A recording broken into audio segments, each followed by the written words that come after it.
ಮುಖ್ಯಮಂತ್ರಿ ಸಿದ್ದರಾಮಯ್ಯ ಆತ್ಮಸಾಕ್ಷಿಯ ಪಾಠ ಮಾಡಿದ್ದಾರೆ. ಸಿಎಂ ಮಾತಿಗೆ ಸಚಿವ ಎಚ್.ಕೆ. ಪಾಟೀಲ್ ಮೆಚ್ಚುಗೆ ವ್ಯಕ್ತಪಡಿಸಿದ್ದಾರೆ. ಡಿಸಿಎಂ ಡಿಕೆ ಕೂಡ ಸಿದ್ದರಾಮಯ್ಯ ಮಾತಿಗೆ ದನಿಗೂಡಿಸಿದ್ದಾರೆ. ಎಲ್ಲ ಸುದ್ದಿಯನ್ನ ನೋಡೋಣ ಆತ್ಮಸಾಕ್ಷಿ ನ್ಯಾಯಾಲಯ ನ್ಯೂಸ್ ಎಕ್ಸ್‌ಪ್ರೆಸ್‌ನಲ್ಲಿ. ಗಾಂಧಿ ಜಯಂತಿ ಕಾರ್ಯಕ್ರಮದಲ್ಲಿ ಸಿಎಂ ಸಿದ್ದರಾಮಯ್ಯ ಆತ್ಮಸಾಕ್ಷಿಯ ಪಾಠ ಮಾಡಿದ್ದಾರೆ. ನ್ಯಾಯಾಲಯಗಳ ಮೇಲೆ ಅತ್ಯುನ್ನತವಾದ ನ್ಯಾಯಾಲಯ ಇದೆ, ಅದುವೇ ಆತ್ಮಸಾಕ್ಷಿಯ ನ್ಯಾಯಾಲಯ. ಆತ್ಮಸಾಕ್ಷಿ ನ್ಯಾಯಾಲಯ ಎಲ್ಲಾ ನ್ಯಾಯಾಲಯವನ್ನ ಮೀರಿಸುತ್ತೆ. ಅನೇಕ ಜನರು ನ್ಯಾಯಾಲಯಗಳನ್ನ ಬಿಟ್ಟು ಕೆಲಸ ಮಾಡ್ತಾರೆ. ನಾವು ಆತ್ಮಸಾಕ್ಷಿಗೆ ಅನುಗುಣವಾಗಿ ಕೆಲಸ ಮಾಡಬೇಕು ಅಂತಂದ್ರು. ನಮ್ಮ ಎಲ್ಲ ನ್ಯಾಯಾಲಯಗಳ ಮೇಲೆ ಒಂದು ಅತ್ಯುನ್ನತವಾದಂಥ ನ್ಯಾಯಾಲಯ ಇದೆ. ಅದೇ ಆತ್ಮಸಾಕ್ಷಿಯ ನ್ಯಾಯಾಲಯ. ಅದು ಇತರ ಎಲ್ಲ ನ್ಯಾಯಾಲಯಗಳನ್ನು ಮೀರಿಸುತ್ತದೆ. ಇದು ಮಹಾತ್ಮ ಗಾಂಧೀಜಿಯವರು ಹೇಳಿದಂಥ ಮಾತು. ಅದರಿಂದ ನಾವೆಲ್ಲರೂ ಕೂಡ ಆತ್ಮಸಾಕ್ಷಿಗೆ ಅನುಗುಣವಾಗಿ ನಡ್ಕೊಳ್ತಕ್ಕಂಥ ಪ್ರಯತ್ನವನ್ನು ಮಾಡಬೇಕು.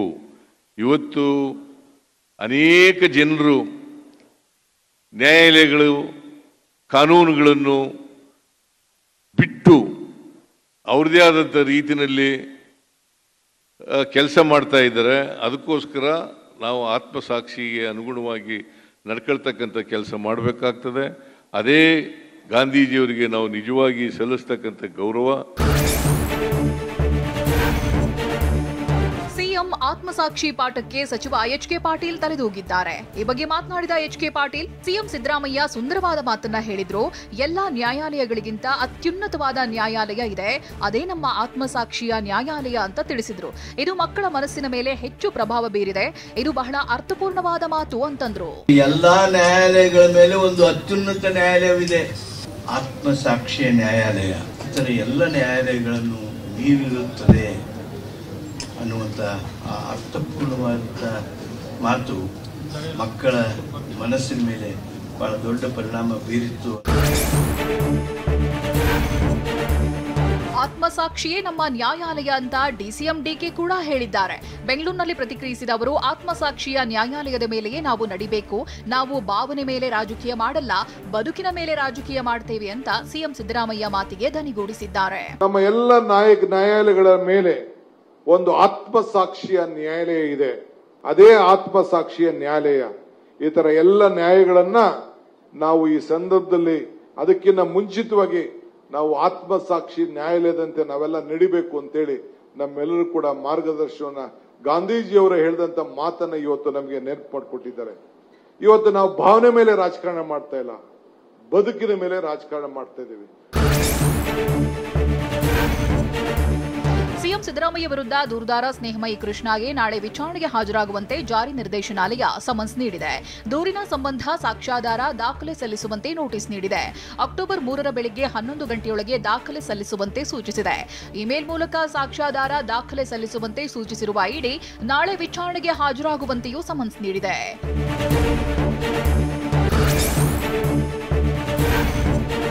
ವಿಚಾರಣೆಗೆ ಹಾಜರಾಗುವಂತೆ ಇಡಿ ಸಮನ್ಸ್ ನೀಡಿದೆ. ನಾಳೆ ನಾನು ಇಡಿ ವಿಚಾರಣೆಗೆ ಹಾಜರಾಗ್ತೇನೆ ಅಂತ ಮೈಸೂರಿನಲ್ಲಿ ಟಿವಿ9ಗೆ ಸ್ನೇಹಮಯಿ ಕೃಷ್ಣ ಹೇಳಿದ್ದಾರೆ. ಈ ಬಗ್ಗೆ ಟಿವಿ9ಗೆ ಪ್ರತಿಕ್ರಿಯಿಸಿದ ಅವರು, ಲೋಕಾಯುಕ್ತ ಕಾರ್ಯಾಚರಣೆ ಬಗ್ಗೆ ಮಾಹಿತಿ ಇಲ್ಲ, ಆದರೆ ಸಿಎಂಗೆ ಸೇರಿದ್ದ ಎಲ್ಲಾ ದಾಖಲೆ ನೀಡ್ತೀನಿ ಅಂತಂದ್ರು. ಸಿದ್ದರಾಮಯ್ಯ ಪ್ರಕರಣ ಸಂಬಂಧಪಟ್ಟ ದಾಖಲಾತಿಗಳು ಮತ್ತೆ ಮೈಸೂರಿನ ಜಿಲ್ಲಾಧಿಕಾರಿ ಸರ್ಕಾರಕ್ಕೆ ಬರೆದಿರೋಂಥ ಪತ್ರ ಮತ್ತೆ ಏನು ನಾಲ್ವರು ತಜ್ಞರ ಸಮಿತಿ ಸರ್ಕಾರ ಕೊಟ್ಟಿರತಕ್ಕಂಥ ವರದಿ, ಸೊ ಇದೆಲ್ಲವನ್ನು ಕೂಡ ಈಗಾಗಲೇ ಕೊಟ್ಟಿದ್ದೀವಿ. ಸೊ ಅದಕ್ಕೆ ಹೊರತುಪಡಿಸಿ ಏನಾದ್ರು ಬೇರೆ ದಾಖಲಾತಿ ಬೇಕು ಅಂತ ಕೇಳಿದ್ರೆ ಅದು ನನ್ನ ಹತ್ರ ಲಭ್ಯ ಆದರೆ ನಾನು ಕೊಡಬೇಕಾಗುತ್ತೆ. ಪಿಎಂಎಲ್ಎ ಆಕ್ಟ್ 15 2003 ಅಡಿಯಲ್ಲಿ ಇಡಿ ದಾಖಲಿಸಿಕೊಂಡಿರುವ ದೂರು ಸಿಎಂ ಸಿದ್ದರಾಮಯ್ಯಗೆ ಭಯ ಹುಟ್ಟಿಸ್ತಾ ಇದೆ ಅನ್ನೋ ಪ್ರಶ್ನೆ ಎದುರಾಗಿದೆ. ಈ ಕಾಯ್ದೆ ಪ್ರಕಾರ ಇಡಿ ಆಸ್ತಿಯನ್ನ ಮುಟ್ಟುಗೋಲು ಹಾಕಬಹುದು. ಇದಕ್ಕೆ ಕೋರ್ಟ್ ಆದೇಶ ಪಡೆಯಬೇಕೆಂಬ ನಿಯಮ ಇಲ್ಲ. ಆಸ್ತಿಗಾಗಿ ಮನಿ ಲಾಂಡ್ರಿಂಗ್ ನಡೆದಿದೆ ಅಂತ ಅನ್ಸಿದ್ರೆ 180 ದಿನಗಳ ಒಳಗೆ ಆಸ್ತಿ ಮುಟ್ಟುಗೋಲು ಹಾಕಬಹುದು. ಸಿಎಂ ಪತ್ನಿ ಸೈಟ್ ವಾಪಸ್ ನೀಡದಿದ್ರು ಇಡಿ ಮುಟ್ಟುಗೋಲು ಹಾಕಬಹುದಿತ್ತು. ಒಂದು ವೇಳೆ ಸೈಟ್ ಮುಟ್ಟುಗೋಲು ಆದ್ರೆ ಸಿಎಂಗೆ ದೊಡ್ಡ ಹಿನ್ನಡೆಯಾಗಲಿದೆ. ಇದೇ ಕಾರಣಕ್ಕೆ ಸಿಎಂ ಪತ್ನಿ ಸೈಟ್ಗಳನ್ನ ವಾಪಸ್ ನೀಡಿದ್ದಾರೆ ಎನ್ನಲಾಗ್ತಿದೆ. ಸಿದ್ದರಾಮಯ್ಯ ಪ್ರಕರಣದಲ್ಲಿ ಇವತ್ತು ಇಡಿ ತರಬೇಕು ಅಂದ್ರೆ ದುಡ್ಡಿನ ವ್ಯವಹಾರ ಎಲ್ಲಿದೆ ಅಂತ ಸಚಿವ ಸಂತೋಷ್ ಲಾಡ್ ಪ್ರಶ್ನಿಸಿದ್ದಾರೆ. ಇವತ್ತು ಎಲೆಕ್ಟೋರಲ್ ಬಾಂಡ್ನಲ್ಲಿ 8,500 ಕೋಟಿ ಹಗರಣ ಆಗಿದೆಯಲ್ಲ, ಇಲ್ಲಿ ಇಡಿ ಹೋಗೋದು ಬೇಡವಾ? ಅಲ್ಲಿ ಯಾಕೆ ಇಡಿ ಹೋಗಲ್ಲ, ಯಾಕೆ ಇಡಿ ಹೋಗಬಾರದು ಅಂತ ಪ್ರಶ್ನಿಸಿದ್ದಾರೆ. ಬಿಜೆಪಿಯವರ ಸೈಟ್ ಕೊಟ್ಟು ಇವತ್ತು ಇಡಿ ತರಬೇಕಂದ್ರೆ ಎಲ್ಲಿ ವ್ಯವಹಾರ ಇದೆ ರೀ? ಅವ್ಯವಹಾರ ಎಲ್ಲಿದೆ? ಅಲ್ಲಿ ದುಡ್ಡಿನ ವ್ಯವಹಾರ ಎಲ್ಲಿದೆ? ಇಡಿ ಬರ್ಬೇಕಂದ್ರೆ ಏನು ಕಾರಣ? ಇಡಿ ಬರ್ಬೇಕಂದ್ರೆ ಏನು ಕಾರಣ ಅಂದರೆ ಇವತ್ತು ಎಲೆಕ್ಟ್ರಲ್ ಬಾಂಡ್ನಲ್ಲಿ 8,500 ಕೋಟಿ ಹಗರಣ ಆಗಿದೆಯಲ್ಲ, ಅಲ್ಲಿ ಇಡಿ ಹೋಗೋದು ಬೇಡ? ಅಲ್ಲಿ ಇಡಿ ಹೋಗ್ಬೇಕಲ್ಲ, ಅಲ್ಲಿ ಯಾಕೆ ಹೋಗಲ್ಲ ಇಡಿ? ಸಾಕ್ಷ್ಯಗಳನ್ನ ನಾಶ ಮಾಡಲು ರಾಜ್ಯ ಸರ್ಕಾರ ಹೊರಟಿದೆ ಅಂತ ಕೇಂದ್ರ ಸಚಿವ ಕುಮಾರಸ್ವಾಮಿ ಆರೋಪಿಸಿದ್ದಾರೆ. ಬೆಂಗಳೂರಿನಲ್ಲಿ ಪ್ರತಿಕ್ರಿಯಿಸಿದ ಸಚಿವ, ಕಾನೂನುಬದ್ಧವಾಗಿರುವ ಸೈಟ್ ಅನ್ನ ಯಾಕೆ ವಾಪಸ್ ಕೊಟ್ಟಿದ್ದಾರೆ? ಪಾಪ ನನಗೆ ವಾಪಸ್ ಕೊಟ್ಟಿರೋದೇ ಗೊತ್ತಿಲ್ಲ ಅಂದಿದ್ದಾರೆ. ಅಧಿಕಾರ ದುರುಪಯೋಗ ಪಡಿಸಿಕೊಂಡು ಸಾಕ್ಷಿ ನಾಶ ಮಾಡ್ತಿದೆ ಅಂತ ವಾಗ್ದಾಳಿ ನಡೆಸಿದ್ದಾರೆ. ದುರುಪಯೋಗ ಪಡಿಸ್ಕೊಳ್ತಕ್ಕಂಥ ಕೆಲಸಕ್ಕೆ ಆಲ್ರೆಡಿ ಕೈ ಹಾಕಿದ್ದಾರೆ. ಈಗಾಗಲೇ ಹೈಕೋರ್ಟ್ನಲ್ಲಿ ಸೈಟ್ ನಮ್ಮದೇ ಅಂತ ಹೇಳ್ಕೊಂಡಿದ್ದಾರೆ. ನೆನ್ನೆ ಸೈಟನ್ನ ನಾನು ವಾಪಸ್ ಕೊಟ್ಟಿದ್ದೀನಿ, ವಾಪಸ್ ತಗೊಂಬಿಡಿ ಅಂತ ಹೇಳಿದಾರಲ್ಲ. ಯಾವ ಕಾಂಟೆಕ್ಸ್ಟ್ ಮೇಲೆ ವಾಪಸ್ ಕೊಡ್ತಾರೆ ಅವರು? ಯಾರ ಸೈಟ್ ಅದು? ಯಾಕೆ ಕೊಡ್ಲಿಕ್ಕೆ ಸಾಧ್ಯ ಅವರು? ಯಾರು ಏನೇ ಮಾಡಿದ್ರು ಮುಖ್ಯಮಂತ್ರಿ ಸಿದ್ದರಾಮಯ್ಯ ಕುಗ್ಗಲ್ಲ ಅಂತ ಸಂಸದ ಇ ತುಕಾರಾಂ ಹೇಳಿದ್ದಾರೆ. ಬಳ್ಳಾರಿಯಲ್ಲಿ ಪ್ರತಿಕ್ರಿಯಿಸಿದ ಸಂಸದ, ಸಿಎಂ ಸಿದ್ದರಾಮಯ್ಯ ಯಾವುದಕ್ಕೂ ಜಗ್ಗಲ್ಲ, ಬಗ್ಗಲ್ಲ, ಕುಗ್ಗಲ್ಲ. ಬಿಜೆಪಿ ಕೇಂದ್ರ ತನಿಖಾ ಸಂಸ್ಥೆ ದುರ್ಬಳಕೆ ಮಾಡಿಕೊಳ್ಳುತ್ತಾ ಇದೆ ಅಂತ ವಾಗ್ದಾಳಿ ನಡೆಸಿದ್ರು. ನಾವು ಯಾವುದೇ ಬಂದ್ರು ಕೂಡ ಎದರಲ್ಲ, ನಮ್ಮ ಸಾಹೇಬ್ರು ಹೇಳಿದ್ದಾರೆ, ಎದರಲ್ಲ, ಬಗ್ಗಲ್ಲ, ಜಗ್ಗಲ್ಲ. ನಾವು ಅದಕ್ಕೆ ಉತ್ತರ ಕೊಡ್ತೀವಿ. ಅವರು ಮಾಡ್ತಾ ಇರೋದು ಇವತ್ತು ಅಲ್ಲೇ ಮೊದಲಿಂದ ನಾವು ಹೇಳ್ಕೊಂಡ್ ಬಂದಿದ್ವಿ. ಇನ್ಕಮ್ ಟ್ಯಾಕ್ಸು, ಇಡಿ, CBIಗಳನ್ನೆಲ್ಲ ಇವತ್ತು ತಮ್ಮ ಕಪಿಮುಷ್ಟಿಯಲ್ಲಿ ಇಟ್ಕೊಂಡು ಸ್ವತಂತ್ರ ಇಲಾಖೆಗಳನ್ನ ಇವತ್ತು ಕೇಂದ್ರ ಸರ್ಕಾರ ಮಾಡ್ತಾ ಇದೆ.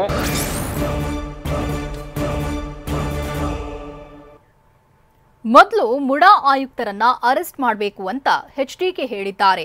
ಮರ್ಯಾದೆ ಇದ್ರೆ ಸಿಎಂ ಸ್ಥಾನಕ್ಕೆ ರಾಜೀನಾಮೆ ಕೊಡಿ ಎಂದು ಜೋಶಿ ಆಗ್ರಹಿಸಿದ್ದಾರೆ.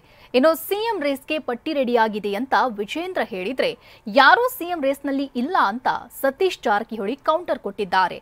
ಎಲ್ಲಾ ಸುದ್ದಿಯನ್ನ ನೋಡೋಣ ಸೈಟ್ ಸಂಕಷ್ಟ ನ್ಯೂಸ್ ಎಕ್ಸ್‌ಪ್ರೆಸ್ನಲ್ಲಿ. ಸೈಟ್ ವಾಪಸ್ ಪಡೆದು ಕೋರ್ಟ್ ಆದೇಶ ಉಲ್ಲಂಘಿಸಿದ್ದಾರೆ ಅಂತ ಕೇಂದ್ರ ಸಚಿವ ಕುಮಾರಸ್ವಾಮಿ ಹೇಳಿದ್ದಾರೆ. ಸೈಟ್ ವಾಪಸ್ ಪಡೆಯುವ ಅಧಿಕಾರ ಆಯುಕ್ತರಿಗಿಲ್ಲ. ಮುಡಾ ಆಯುಕ್ತರನ್ನ ಮೊದಲು ಬಂಧಿಸಬೇಕು. ಸಿಎಂ ಪತ್ನಿ ಹೆಸರಿನಲ್ಲಿರೋ ಸೈಟ್ ಹೇಗೆ ವಾಪಸ್ ಪಡೆದ್ರು? ಯಾವ ಆಧಾರದ ಮೇಲೆ ಸೈಟ್ ಹಿಂಪಡೆದಿದ್ದಾರೆ? ಮುಡಾ ಆಯುಕ್ತರು ಕೋರ್ಟ್ ಆದೇಶ ಉಲ್ಲಂಘಿಸಿದ್ದಾರೆ ಅಂತ ವಾಗ್ದಾಳಿ ನಡೆಸಿದ್ರು. ಅಧಿಕಾರಿಗಳು ಆ ಸೈನ್ ಹಾಕ್ಸ್ಕೊಳ್ಳಿಕ್ಕೆ ಯಾರ ಹತ್ರ ಹೋದ್ರು? ಅವ್ರ ಕಚೇರಿಗೆ ಹೋದ್ರು, ಇಲ್ಲ ಅಧಿಕಾರಿಗಳು ಅವ್ರ ಮನೆ ಬಾಗಿಲಿಗೆ ಹೋದ್ರು ಸೈನ್ ಹಾಕ್ಸ್ಕೊಳ್ಳೋದಕ್ಕೆ ಮೇಡಮ್ ಅವ್ರ ಹತ್ರ. ಇದೆಲ್ಲ ಅಧಿಕಾರ ದುರುಪಯೋಗ ಅಲ್ಲ, ಇದು ಸಾಕ್ಷಿಗಳನ್ನ ನಾಶ ಮಾಡ್ಲಿಕ್ಕೆ ಕೊಟ್ಟಿದ್ರು ಅಷ್ಟೇ, ಅವ್ರು ಬಂದಿದ್ರು ಅಷ್ಟೇ, ಅವ್ರು ಬರದೇ ಇದ್ರು ಅಷ್ಟೇ. ಮೂಡಾ ಕಮಿಷನರು ಅರೆಸ್ಟ್ ಆಗ್ಬೇಕಾಗತ್ತೆ ಇಲ್ಲಿ ತಕ್ಷಣ. ಸಾಕ್ಷಿ ನಾಶ ಮಾಡ್ತಕ್ಕಂಥದ್ರಲ್ಲಿ ಮೂಡಾ ಕಮಿಷನರ್ ಪಾತ್ರ ಏನಿದೆ? ತಕ್ಷಣ ತನಿಖೆ ನಡೆಸ್ತಾ ಇರ್ತಕ್ಕಂಥ ಮಹಾನುಭಾವರುಗಳು ಅರೆಸ್ಟ್ ಮಾಡ್ಬೇಕಾಗತ್ತಿದೆ. ಸಿಎಂಗೆ ಗೊತ್ತಿಲ್ಲದೆ ಪತ್ನಿಗೆ ಸೈಟ್ ಸಿಕ್ಕಿದೆ ಅನ್ನೋಕ್ಕಾಗಲ್ಲ ಅಂತ ಕೇಂದ್ರ ಸಚಿವ ಪ್ರಹ್ಲಾದ್ ಜೋಶಿ ಹೇಳಿದ್ದಾರೆ. ಬೆಂಗಳೂರಿನಲ್ಲಿ ಪ್ರತಿಕ್ರಿಯಿಸಿದ ಜೋಶಿ, ಏನೇನು ಕರಾಮತ್ತು ಮಾಡಿದ್ದೀರಿ ಎಂದು ಕೋರ್ಟ್ ಹೇಳಿದೆ. ಕಾಂಗ್ರೆಸ್ ಹೈಕಮಾಂಡ್ ಲೋ ಕಮಾಂಡ್ ಆಗಿದೆ. ರಾಜೀನಾಮೆ ಕೊಡದೆ ನೀವು ಭಂಡತನ ಪ್ರದರ್ಶಿಸುತ್ತಿದ್ದೀರಿ. ನಿಮಗೆ ಮರ್ಯಾದೆ ಇದ್ರೆ ರಾಜೀನಾಮೆ ಕೊಡಿ ಅಂತ ವಾಗ್ದಾಳಿ ನಡೆಸಿದ್ದಾರೆ. ಇದು ಮುಖ್ಯಮಂತ್ರಿಯ ಪತ್ನಿಗೆ ಮುಖ್ಯಮಂತ್ರಿ ಗೊತ್ತಾಗಲಾರದೆ ಆಗಿದೆ ಅಂತ ಹೇಳಲಿಕ್ಕೆ ಸಾಧ್ಯ ಇಲ್ಲ.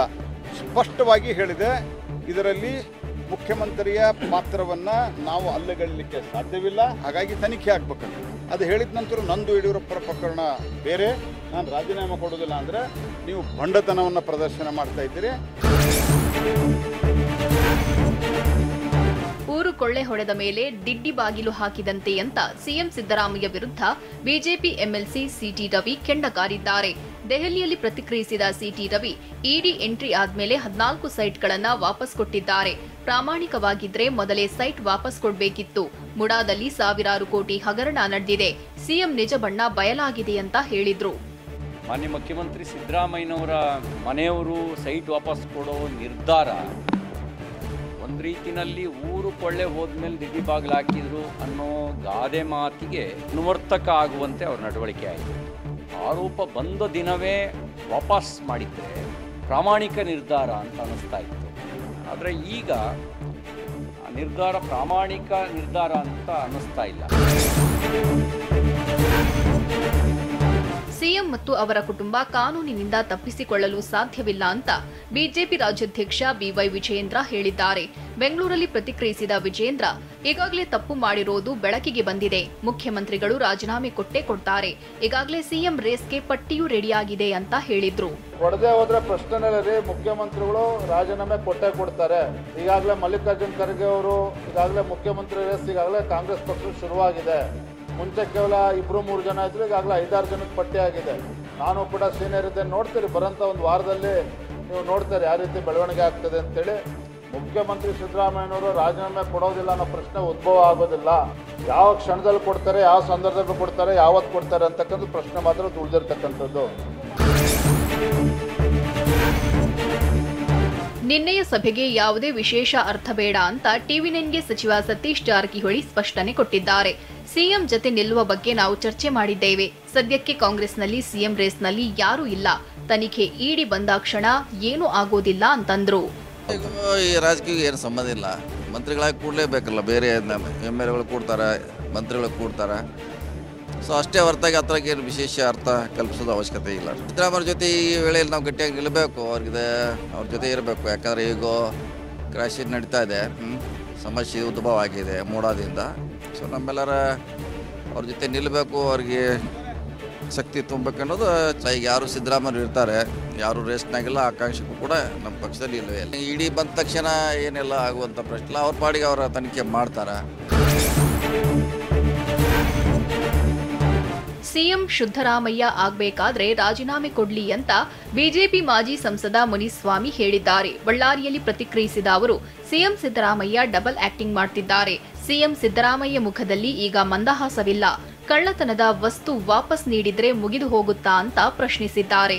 ಆಡಳಿತ ಪಕ್ಷದಲ್ಲಿ ಬಂದಂತ ಸಂದರ್ಭದಲ್ಲಿ ಒಂದು ರೀತಿ ಹೇಳಿಕೆ ಕೊಡಂತ ದ್ವಂದ್ವ ನೀತಿಯನ್ನ, ಡಬಲ್ ಆಕ್ಟಿಂಗ್ ಅನ್ನು ಮಾಡ್ತಾ ಇರ್ತಕ್ಕಂಥ ಸಿದ್ದರಾಮಯ್ಯನವರು ಈಗ ಸಿದ್ದರಾಮಯ್ಯ ಅಲ್ಲ, ಅವರು ಭ್ರಷ್ಟಾಚಾರದಲ್ಲಿ ಮುಳುಗಿರ್ತಕ್ಕಂಥ ಸಿದ್ದರಾಮಯ್ಯನವರು. ಅವರು ಸಿದ್ದರಾಮಯ್ಯನವರು ಆಗ್ಬೇಕಂದ್ರೆ ಕೂಡಲೇ ರಾಜೀನಾಮೆ ಕೊಟ್ಟು.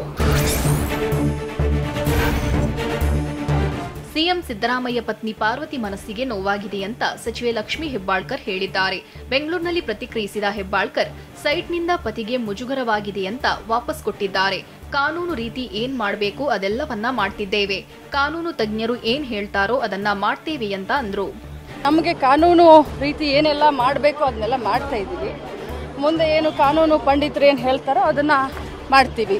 ಮೂಡಾ ಸೈಟನ್ನು ವಾಪಸ್ ಕೊಟ್ಟಿದ್ದಾರೆ.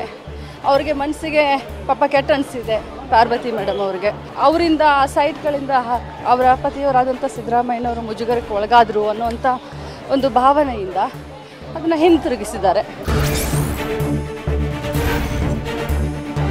ಈಗಾಗಲೇ ಸಿಎಂ ಪತ್ನಿ ಪಾರ್ವತಿ ಸೈಟ್ ಹಿಂತಿರುಗಿಸಿದ್ದಾರೆ.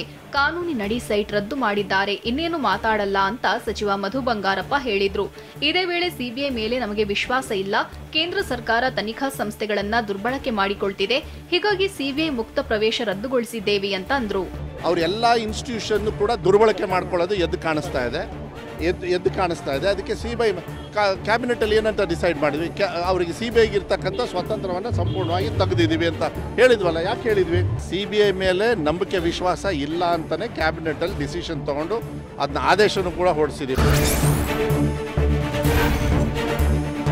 ಸಿಎಂಗೆ ಮುಜುಗರ ಆಗಬಾರದೆಂದು ಸೈಟ್ ವಾಪಸ್ ಕೊಟ್ರು ಅಂತ ಸಂಸದ ಇ ತುಕಾರಾಂ ಹೇಳಿದ್ದಾರೆ. ಬಳ್ಳಾರಿಯಲ್ಲಿ ಪ್ರತಿಕ್ರಿಯಿಸಿದ ಅವರು, ಸಿಎಂ ಸಿದ್ದರಾಮಯ್ಯ ರಾಜಕೀಯ ಜೀವನಕ್ಕೆ ಧಕ್ಕೆ ಆಗಬಾರದು. ಸಿಎಂ ಪತ್ನಿ ಸೈಟ್ ವಾಪಸ್ ಕೊಟ್ಟು ಮತ್ತೊಬ್ಬರಿಗೆ ಆದರ್ಶವಾಗಿದ್ದಾರೆ. ವಿರೋಧ ಪಕ್ಷದವರು ಅಭಿವೃದ್ಧಿ ಬಗ್ಗೆ ಚರ್ಚಿಸಲ್ಲ. ತನಿಖಾ ಸಂಸ್ಥೆಯನ್ನ ಕಪಿಮುಷ್ಟಿಯಲ್ಲಿ ಇಟ್ಕೊಂಡು ಆಟ ಮಾಡ್ತಿದ್ದಾರೆ ಅಂತ ವಾಗ್ದಾಳಿ ನಡೆಸಿದ್ದಾರೆ.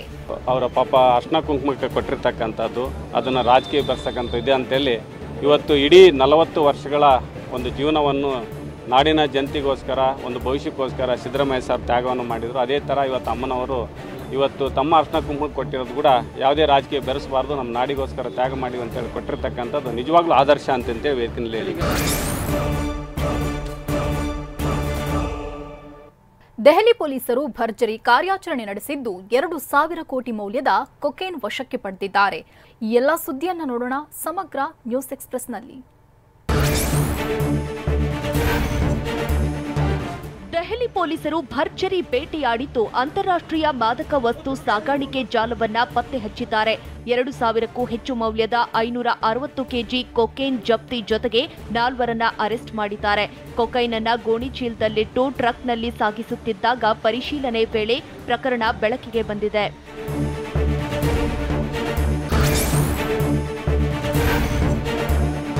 ಲಡ್ಡು ವಿವಾದದ ನಡುವೆ ಆಂಧ್ರಪ್ರದೇಶ ಉಪಮುಖ್ಯಮಂತ್ರಿ ಪವನ್ ಕಲ್ಯಾಣ್ ತಿರುಪತಿಗೆ ಭೇಟಿ ನೀಡಿದ್ರು. ಕಾಲ್ನಡಿಗೆ ಮೂಲಕ ಬೆಟ್ಟ ಹತ್ತಿದ ಪವನ್ ಕಲ್ಯಾಣ್ 11 ದಿನಗಳ ಪ್ರಾಯಶ್ಚಿತ್ತ ವ್ರತ ಅಂತ್ಯಗೊಳಿಸಿದ್ರು. ಡಿಸಿಎಂ ಪವನ್ ಕಲ್ಯಾಣ್ಗೆ ಪುತ್ರಿಯಾದ ಪಲೀನಾ ಅಂಜನಿ ಆದ್ಯ ಸಾಥ್ ನೀಡಿದ್ರು.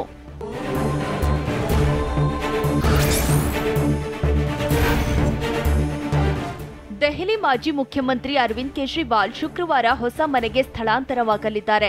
ಸದ್ಯ ಮುಖ್ಯಮಂತ್ರಿಗಳ ನಿವಾಸದಲ್ಲಿ ವಾಸಿಸುತ್ತಿರೋ ಕೇಜ್ರಿವಾಲ್ ಸ್ವಕ್ಷೇತ್ರ ನವದೆಹಲಿ ವಿಧಾನಸಭಾ ಕ್ಷೇತ್ರದ ವ್ಯಾಪ್ತಿಯಲ್ಲಿರುವಂತಹ ಬಾಡಿಗೆ ಮನೆಗೆ ತೆರಳಲಿದ್ದಾರೆ. ಸಿಎಂ ನಿವಾಸದಲ್ಲಿರೋ ವಸ್ತುಗಳ ಸ್ಥಳಾಂತರ ಕಾರ್ಯ ನಾಳೆಯಿಂದಲೇ ನಡೆಯಲಿದೆ. ಸೆಪ್ಟೆಂಬರ್ 17ರಂದು ಕೇಜ್ರಿವಾಲ್ ಮುಖ್ಯಮಂತ್ರಿ ಸ್ಥಾನಕ್ಕೆ ರಾಜೀನಾಮೆ ನೀಡಿದ್ರು.